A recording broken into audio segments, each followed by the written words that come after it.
वचन परमेश्वर ने दिया है, अभी तक आप लोग उस विषय में जान गए होंगे।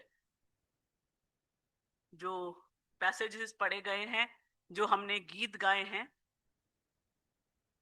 इस वचन को टाइटल दिया गया है we need fire from heaven. हमें स्वर्ग से आग की जरूरत है। हम सभी जानते हैं संसार का जो हालात चल रहे हैं, हम अंत दिनों के भी अंत दिनों में चल रहे हैं। काल मरी भूचाल, बादल फट रहा है, क्या क्या नहीं हो रहा है। देश में किस तरीके का माहौल है हम सभी लोग जानते हैं। हम एक वर्ष पढ़ेंगे जो इस समय के संसार की जो हालत है वो तो है, लेकिन लोगों की क्या हालत है।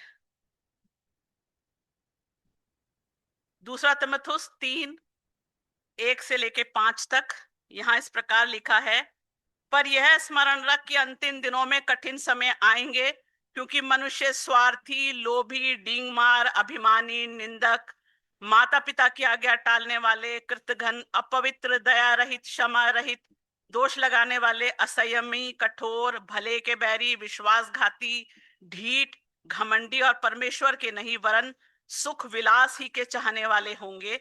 वे भक्ति का भेष तो धरेंगे पर उसकी शक्ति को न मानेंगे। ऐसों से परे रहना। काफी नेगेटिव सुनने में लग रहा है, लेकिन सच्चाई है। आसपास हम इन बातों को होता हुआ देखते हैं,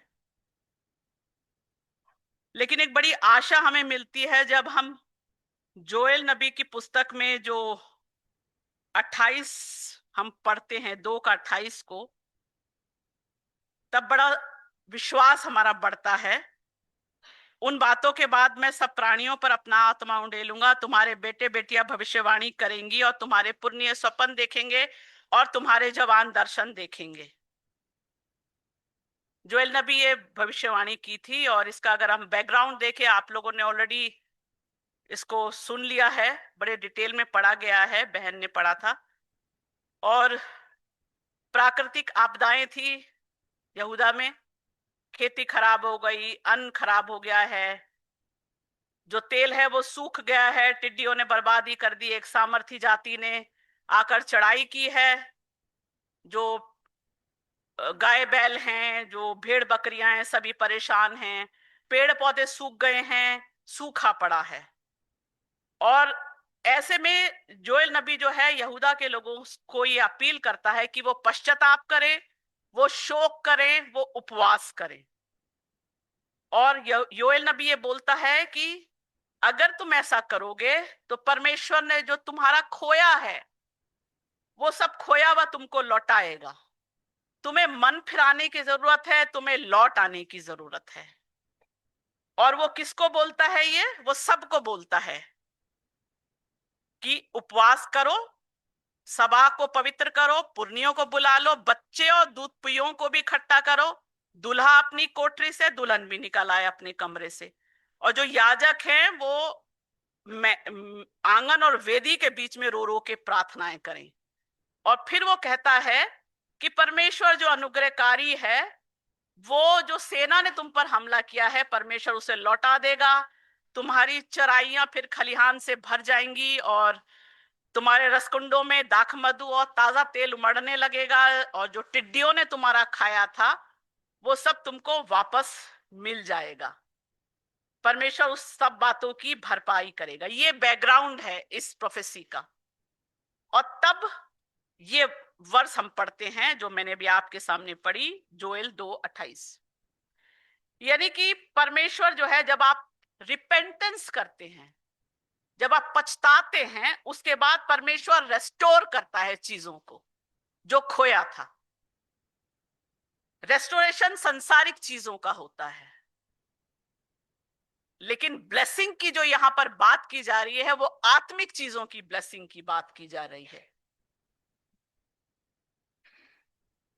28 और 29, उन बातों के बाद मैं सब प्राणियों पर अपना आत्मा उंडेलूंगा। यहां पर आपके सामने नजर आ रहा है स्क्रीन पर। आत्मा की अगर हम बात करें, जो जोएल नबी बोल रहा है, ये अंतिम समय की बात हो रही है। तो आत्मा क्या पहले नहीं उतरा? हम ओल्ड टेस्टमेंट की अगर बात करें हम, तो क्या परमेश्वर का आत्मा पहले नहीं उतरा?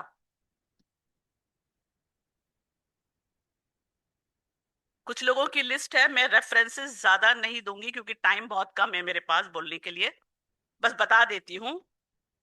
मूसा के ऊपर उतरा था, गिनती में उसको पढ़ सकते हैं आप।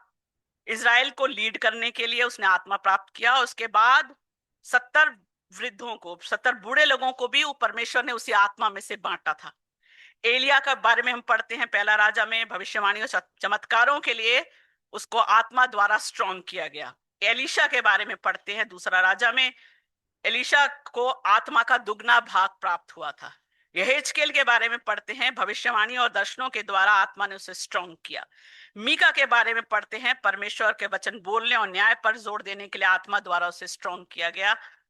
फिर अजरिया, यहेजियल, इनके बारे में भी हम पढ़ते हैं। ये कुछ भविष्य वक्ता हैं जिनके ऊपर परमेश्वर का आत्मा उतरा था।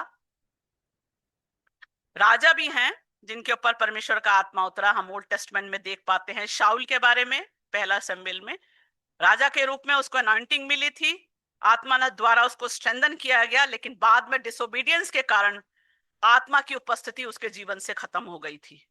दाऊद के बारे में हम पढ़ते हैं पहला शमूएल में, राजा के रूप में उसको अनॉइंटिंग मिली थी, आत्मा द्वारा उसको स्ट्रॉन्ग किया गया था ताकि वो इज़राइल को एकजुट करे और मजबूत करे। कुछ लीडर्स भी हैं जिनके बारे में रिकॉर्ड है कि वो, उनके ऊपर भी आत्मा उतरा था। ओल्ड टेस्टमेंट में ओतेनिएल के ऊपर उतरा था, न्यायों में हम उसके बारे में पढ़ते हैं, इज़राइल को शत्रुओं से मुक्त करने के लिए। गिदोन के बारे में हम पढ़ते हैं, यिप्ता के बारे में पढ़ते हैं, अमोनियों से इज़राइल को मुक्त करने के लिए। शमशोन के बारे में हम पढ़ते हैं फिर से न्यायों में, फलिस्तियों के खिलाफ लड़ने के लिए आत्मा से उसने शक्ति पाई थी। यहोशू के बारे में हम पढ़ते हैं गिनती में और व्यवस्था विवरण में कि इज़राइल को लीड करने के लिए उसको बुद्धि का आत्मा मिला था। और इसके अलावा दो कारीगरों के, क्राफ्ट्समैन के बारे में हम पढ़ते हैं निर्गमन में, बेजरिएल और ओहोलियाब, जिनके ऊपर परमेश्वर का आत्मा उतरा था पवित्र तंबू के निर्माण करने के लिए। भविष्यवक्ताओं, राजाओं, लीडर्स और दो जो क्राफ्ट्समैन है उनके ऊपर। तो जोएल में क्या खास बात है? जोएल में खास बात यह है कि यहां पर वो कह रहा है कि मैं सब प्राणियों पर अपना आत्मा उंडेलेगा, यानी कि अब सिलेक्टेड लोगों की बात नहीं हो रही है, इट्स ओपन टू ऑल। जब प्रभु यीशु मसीह की मृत्यु होती है तो वो मंदिर का पर्दा जो है वो फट जाता है, यानी कि अब हर एक व्यक्ति का परमेश्वर के साथ एक संपर्क बना दिया यीशु मसीह ने। जो बागेदन में टूटा था वो जोड़ दिया गया है, और यहाँ पर सबके लिए हो गया है। यहाँ पर कोई भी डिस्क्रिमिनेशन हम नहीं देखते हैं, कोई बाइस नहीं है। बेटे बेटियों पर नो जेंडर बाइस, और पुर्नियों पर और जवानों पर नो एज बाइस, दास दासियों पर नो क्लास बाइस, कोई डिस्क्रिमिनेशन नहीं है। सबके ऊपर आत्मा उतरने की बात हो रही है। और इस चीज को हम कब पूरा होता हुए देखते हैं? इन ऑर्डिनरी लोगों के ऊपर हम आत्मा को उतरते हुए देखते हैं, जो आपके सामने पढ़ा था बहन ज्योति विल्सन ने, कि 35 के दिन वो आत्मा उतरा था। दूसरा अध्याय उसका 1 से लेकर 4 तक, जब वो इकट्ठे थे और आकाश से आंधी की आवाज आई, जहां वो बैठे थे वो भर गया, आग की जीभें उनके ऊपर फटती हुई दिखाई दी, और वो लोग सब सामर्थ से भर गए थे। ये साधारण लोग थे, मछुआरे लोग थे, है ना, वो सारे कोई ऐसा बड़ा आदमी नहीं था उनके बीच में, वो उसके शिष्य थे। और कैसे हुआ था? ऊपर से आग उतरी थी उनके ऊपर। और ये कब हुआ? हम प्रेरितों के काम पहले अध्याय के अगर हम चौथी आयत में जाएं, जो प्रभु यीशु मसीह स्वर्ग में की ओर जा रहा था, स्वर्गारोहण जब उसका हो रहा था, तब उसने बोला था अपने शिष्यों को 4 पद में, यरूशलेम को ना छोड़ो परंतु पिता की उस प्रतिज्ञा के पूरे होने की बाट जोते रहो, जिसकी चर्चा तुम मुझसे सुन चुके हो। क्योंकि यूहन्ना ने पानी में बपतिस्मा दिया था, परंतु थोड़े दिनों के बाद तुम पवित्र आत्मा से बपतिस्मा पाओगे। 8वीं आयत, परंतु जब पवित्र आत्मा तुम पर आएगा तब तुम सामर्थ पाओगे और यरूशलेम और सारे यहूदिया और सामरिया में और पृथ्वी की छोर तक मेरे गवाह होगे। और देखते हैं हम, जब ये लोगों ने इस बात को सुना तो वो वापस चले गए। 12वीं आयत में हम इसके देख सकते हैं, वो लोग उस जैतून पहाड़ से उतरे, उस अटारी में गए जहां वह चेलों के नाम दिए गए हैं। कुछ स्त्रियां हैं, उस यीशु की माता मरियम, उसके भाई हैं, और ये सब क्या कर रहे थे? एक चित होकर प्रार्थना में लगे थे। और तब जो है इकट्ठा थे, ठहरे हुए थे और प्रार्थना में लगे थे। और उसके बाद हम इस आत्मा को हम उतरते हुए देखते हैं। अब इसका प्रभाव क्या हुआ?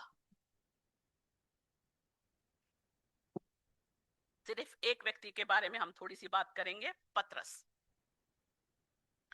पतरस के बारे में हम देखते हैं, जो चारों गॉस्पल्स हैं उसमें गतसमनी बाग का जिक्र है। जब वहां पर यीशु मसीह प्रार्थना के लिए गया था, इन 3 लोगों को लेकर गया था, याकूब, यूहन्ना और पतरस को, और यीशु मसीह खुद प्रार्थना कर रहा था और इनको भी बोला था प्रार्थना करने के लिए, लेकिन 3 बार इनके लिए बोला गया और ये सोते हुए पाए गए थे। फिर बोला तुम सो रहे हो, प्रार्थना करते रहो, लेकिन वो सो रहे थे। और नेक्स्ट डे जब यीशु मसीह, रात को जब यीशु मसीह को पकड़ लिया गया और महायाजक के आंगन में जब उसका वहां पर उससे बातचीत चल रही थी, जब उससे पूछताछ चल रही थी, तो पतरस को हम क्या देखते हैं कि वहां पर आग जल रही थी और पतरस वहां बैठकर आग तेप रहा था। और दासी ने उससे 3 बार पूछा कि तू भी उसके साथ था, तो पतरस इनकार करता है। उस परीक्षा में पतरस ठहर नहीं पाता। लेकिन जब हम यहां पर पेंतिकुस्त के दिन की बात करते हैं, तो यहां पर हम देखते हैं 14वें अध्याय में हम पतरस को देख पाते हैं। 14 पद, दूसरे एक्स, ये प्रेतों के काम दूसरे अध्याय का 14 पद। तब पतरस उन 11 के साथ खड़ा हुआ और ऊंचे शब्द से कहने लगा। वो ऊंचे शब्द से कह रहा है। और 17 और 18 में वो जोएल नबी की जो भविष्यवाणी की गई थी उसी को बोल रहा है कि परंतु यह बात है जो जो इन लोगों के साथ हो रहा है, जो ये सब कुछ बोल रहे हैं, जो ये सामर्थ से भरे हुए हैं, नशे में नहीं है, लेकिन योएल नबी ने जो बोला था वो पूरा हो रहा है। ये बात पतरस बोलता है। हम पतरस के बारे में और पढ़ते हैं, जब ये पूरा आगे चलता जा रहा है, यही वाला चैप्टर 37 में हम आते हैं, तो पतरस ने पूरा जब ब्यौरा दिया यीशु मसीह के बारे में, तब सुनने वालों के हृदय छिद गए और पतरस और शेष प्रेरितों से पूछने लगे कि हम क्या करें। और पतरस ने बोला मन फिराओ। 41 में हम पढ़ते हैं, अतः जिन्होंने उसका वचन ग्रहण किया उन्होंने बपतिस्मा लिया और उसी दिन 3000 मनुष्यों के लगभग उनमें मिल गए। पतरस जो पहले डरा हुआ था, अब वो पवित्र आत्मा पाने के बाद पतरस कितनी सामर्थ्य से बोल रहा है। पतरस के बोलने से 3000 लोग उसी दिन उनके साथ मिल गए हैं। तीसरे अध्याय में अगर हम आए, लंगड़े भिखारी का जहां जिक्र है, पतरस और यूहन्ना जो थे वो मंदिर में जा रहे थे, वहां वो लंगड़ा भिखारी था और पतरस ने उसकी ओर देखकर कहा हमारी ओर देख। और पतरस ने कहा चांदी सोना तो मेरे पास नहीं है, परंतु मेरे पास है वह तुझे देता हूं, यीशु मसीह के नाम से चल फिर। एक अथॉरिटी जो है वो पतरस को मिली और पतरस के बोलने से, जैसे यीशु मसीह चंगाई दे रहा था, पतरस ने भी उसको हाथ लगाया और वो खड़ा हो गया। ये चंगाई वहां पर रिलीज होते हुए हम देखते हैं। हम देखते हैं चौथा, सिर्फ मैं प्रेरितों के काम से ही रेफरेंस उठा रही हूं। प्रेरितों के काम 4 अध्याय के पहले में याजक और मंदिर और सदूकी उन पर चढ़ाए और 7वें वर्ष में, और वो खड़ा करके पूछने लगे तुमने काम किस सामर्थ से और किस नाम से किया। तब पतरस ने जवाब दिया पवित्र आत्मा से परिपूर्ण होकर यीशु मसीह के नाम से। और 13वीं आयत, जब उन्होंने पतरस और यूहन्ना का साहस देखा तो ये जाना कि ये अनपढ़ और साधारण मनुष्य हैं, तो आश्चर्य किया कि फिर उनको पहचाना कि यीशु के साथ रहे हैं। साधारण लोग हैं, लेकिन साहस देखिए उनका। ये साहस पवित्र आत्मा पाने के बाद पतरस के जीवन में आया। हम देख सकते हैं 5वां अध्याय में और 14 से 16 के बीच में विश्वास करने वाले बहुत से पुरुष और स्त्रियां प्रभु की कलीसिया में बड़ी संख्या में मिलते रहे, यहाँ तक कि लोग बीमारों को सड़कों पर ला लाकर खाटों और खटोलों पर लिटा देते थे कि जब पतरस आए तो उसकी छाया ही उनमें से किसी पर पड़ जाए। यरूशलेम के आसपास के नगरों से भी बहुत लोग बीमारों और अशुद्ध आत्माओं के सताए हुओं को ला लाकर इकट्ठा होते थे और सब अच्छे कर दिए जाते थे। यानी कि पतरस के थ्रू क्या हो रहा था? चंगाई मिल रही थी और छुटकारा भी हो रहा था, क्योंकि पवित्र आत्मा उसके जीवन में काम कर रहा था। हम 5वें अध्याय के 27 से अगर 29 में देखें तो उन्होंने लाकर महासभा के सामने खड़ा कर दिया। महायाजक ने उनसे पूछा, क्या हमने तुमको चिताकर आज्ञा न दी थी कि तुम इस नाम से उपदेश न करना? तो अभी तुमने सारे यरूशलेम को अपने उपदेश से भर दिया है, उस व्यक्ति का लहू हमारी गर्दन पर लाना चाहते हो। तब पतरस और अन्य प्रेरितों ने उत्तर दिया, मनुष्य की आज्ञा से बढ़कर परमेश्वर की आज्ञा का पालन करना ही हमारा कर्तव्य है। जो व्यक्ति दासी से डर रहा था, वो व्यक्ति महायाजक के सामने खड़े होकर बुलंद आवाज में जवाब दे रहा है। 8 का प्रेरितों के कम 8 का 14 से 17, और यहां पर हम सामरिया में पतरस और यूहन्ना, ये टाइटल है इसका। जब प्रेरितों ने यरूशलेम में से सुना कि सामरियों ने परमेश्वर का वचन मान लिया है, तो पतरस और यूहन्ना को उनके पास भेजा। उन्होंने जाकर उनके लिए प्रार्थना की कि वे पवित्र आत्मा पाएं।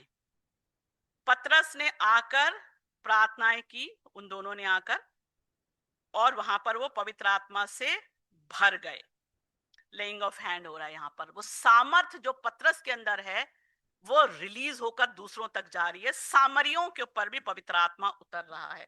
और लास्ट एक और मैं वर्ष इसमें से पढ़ूंगी, 10 प्रेरितों का काम 10 का 34 से 48 है, लेकिन इसमें थोड़ा समय 44 से थोड़ा 47 तक देखेंगे। अन्य जातियों पर पवित्र आत्मा उतरना, 44 वर्ष पतरस ये बातें कह ही रहा था कि पवित्र आत्मा वचन के सब सुनने वालों पर उतर आया, और जितने खतना किए हुए विश्वासी पतरस के साथ आए थे वे सब चकित हुए कि अन्य जातियों पर भी पवित्र आत्मा का दान उंडेला गया है।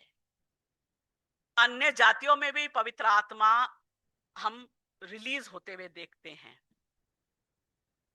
और क्योंकि उन्हें भांति भांति की भाषा बोलते परमेश्वर की बड़ाई करते सुना, इस पर पतरस ने कहा, क्या कोई जल को रोक सकता है कि ये बपतिस्मा ना पाएं जिन्होंने हमारे समान पवित्र आत्मा पाया है? अन्य जातियों तक भी चला गया। अब वो साधारण लोगों के बीच में काम कर रहा है। एक बड़ा ट्रांसफॉर्मेशन जो है पतरस के जीवन में आता है जब वो पेंतीकुस्त का एक्सपीरियंस वो ले लेता है। अब पॉइंट ये है कि क्या ये सिर्फ जोएल 2:28 उस समय के लिए थी? लेकिन अगर परमेश्वर के वचन को बढ़ाना है, परमेश्वर का राज्य बढ़ेगा, तो पवित्र आत्मा की तो जरूरत है ही। पेंतिकोस जो है वो बिगनिंग है जोएल 2:28 की, वो खत्म नहीं हो गया उस समय पर। परमेश्वर का आत्मा आज भी उतर रहा है, और पर यीशु मसीह के राज्य की स्थापना अभी भी हो रही है। वो काम चल रहा है, रुका नहीं है। कुछ जगह पर जो रिवाइवल आया था, मैं थोड़ा सा बताना चाहूंगी। जब लोग इकट्ठे होकर प्रार्थना कर रहे थे, ठहरे हुए थे, एक मन एक चित्त थे, वेल्श रिवाइवल आया था 1859 में। लेमन्स प्रेयर रिवाइवल आया न्यूयॉर्क में 1857-58 में। अजूसा स्ट्रीट रिवाइवल आया 1906-1915 में लॉस एंजलिस में। और इसके अलावा कोरियन रिवाइवल आया, ईस्ट अफ्रीका में रिवाइवल आया, करिस्मेटिक रिवाइवल आया 1960 में, इंडिया में भी आया। विलियम केरी नॉर्थ ईस्ट में खासी हिल में आया, मेघालय में। 1905-06 में वेल्श में आया, खासी हिल मिजोरम वगैरह में। और ये वेल्श से रिलेट करते हैं इसको। और खासी जैंटिया हिल्स में, इसके अलावा हम पुणे में पंडिता रमाबाई के बारे में पढ़ते हैं, मिजोरम, नागालैंड, मणिपुर, मेघालय, जहां पर भी काम हुआ, ये प्रार्थनाओं के उत्तर में जब लोग इकट्ठे थे, एक मन थे, ठहरे हुए थे, तो परमेश्वर की सामर्थ वहां पर उतरी और परमेश्वर के, यीशु मसीह के राज्य की स्थापना होने पाई। तो अब क्या ये वर्ष उन तक ही है, या ये वर्ष हमारे लिए भी है?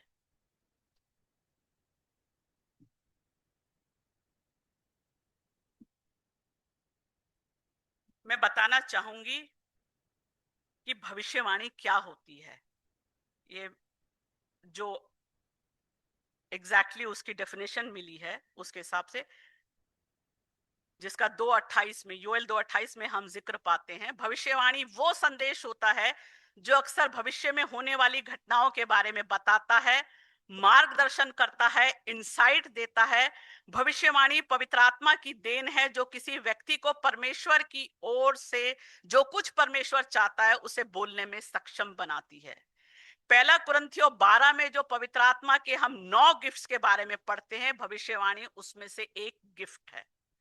पहला कुरिन्थियों 14:1 में लिखा है, प्रेम का अनुकरण करो और आत्मिक वरदानों की भी धुन में रहो, विशेष करके यह कि भविष्यवाणी करो।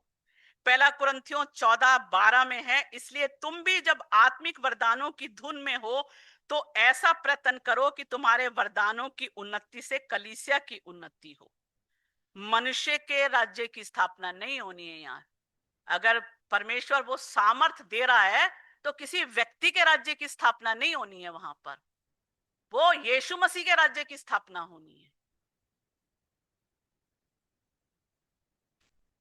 विजन के बारे में हम पढ़ते हैं, ये परमेश्वर की ओर से आत्मा द्वारा दिया गया प्रकाशन है, जिसमें वो हमारी आत्मिक आंखें खोलकर अपनी योजना दिखाता है, दिशा देता है, चेतावनी देता है, प्रोत्साहन देता है और भविष्य से संबंधित बातें दिखाता है।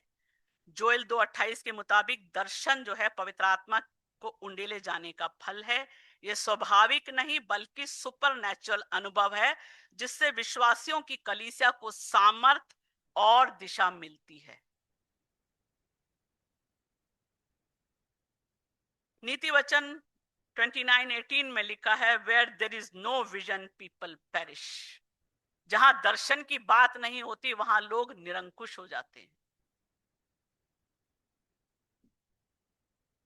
हमारे इमैनुअल बैप्टिस्ट चर्च के कुछ जो फाउंडर मेंबर्स थे,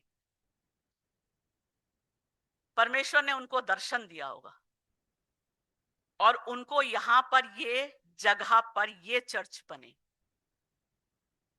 और ये चर्च बना और आज हम सब लोग यहाँ पर आराधना कर रहे हैं। ये मदर चर्च है, इसके द्वारा कितना सारा काम हो रहा है अलग अलग जगहों पर।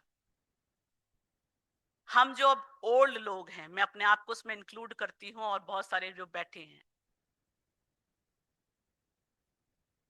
हम सबका ये सपना है, ये हम सबकी इच्छा है कि जो कुछ हमने इतने समय में अचीव किया है, 2028 में 70 साल हो जाएंगे इस कलीसिया को, और जो कुछ हमने अचीव किया है, अब जो बैठे हुए हैं जवान, मैं उनसे मुखातिब हूं, वो उससे बढ़कर काम करें। जो डार्कनेस है ना, वो इस संसार में बढ़ रही है। दुष्ट ने जबरदस्त तरीके से, अंधकार की ताकतों ने दबा रखा है, और अगर आप अंधकार की ताकतों का मुकाबला आप अपनी शारीरिक ताकत से, शारीरिक बुद्धि से नहीं कर सकते, अपनी ह्यूमन स्ट्रेंथ में होकर हम कुछ भी नहीं कर सकते हैं। हमें फिर वो फ्रेश फायर चाहिए हेवन से। देखिए, जो जोएल की का बैकग्राउंड है, जो पवित्र प्रेरितों के काम का बैकग्राउंड था, सर्वाइवल का खतरा वहां था, सर्वाइवल का खतरा वहां था। वहां पर देखते हैं हम, जो भी मैंने सारा बताया, एक सर्वाइवल का खतरा था जोएल के समय में यहूदा के लोगों पर, और सर्वाइवल का खतरा यीशु मसीह के जब मृत्यु हुई और जब हुआ तो उस समय पर जो माहौल था वहां पर भी उन लोगों के लिए एक सर्वाइवल का खतरा था। और अगर अब हम इस समय पर जाएं तो अभी भी सर्वाइवल का खतरा है। दुष्ट ने अपने आप को अपडेट कर लिया है, उसके जो वेपन्स है ना वो जबरदस्त हैं। हमें भी फ्रेश फायर की जरूरत है।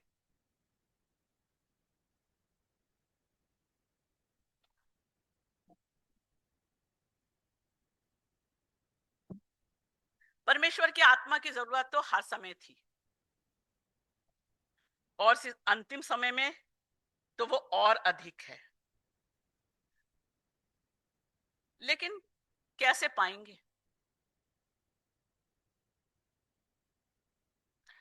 जैसे जोएल नबी में बोला गया था ना,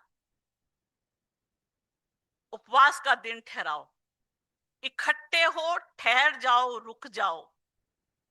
भागते भागते आए, भागते भागते निकल गए, वैसे नहीं, ठहरने की जरूरत है।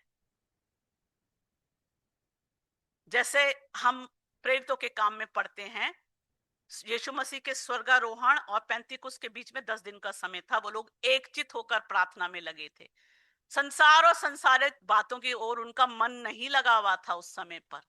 शरीर की क्या जरूरत है, शरीर की क्या अभिलाषा है, मन की क्या अभिलाषा है, इन बातों के चक्कर में नहीं थे। ठहरे हुए थे, इकट्ठे थे, प्रार्थना कर रहे थे।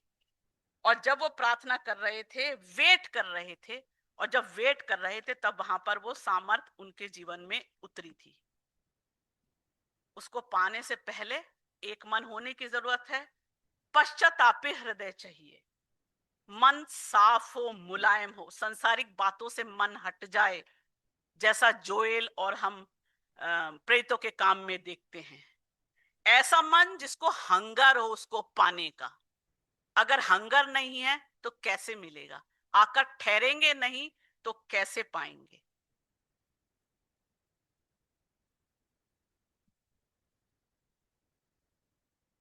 अगर जोएल 2:28 हमारे जीवन में होगा, जो जो दूसरा तिमुथियुस 3:1 से 5 पढ़ा गया था ना, कि ऐसे लोग होंगे, वैसे लोग होंगे, वो चीजें हमारे जीवनों से दूर हो जाएंगी।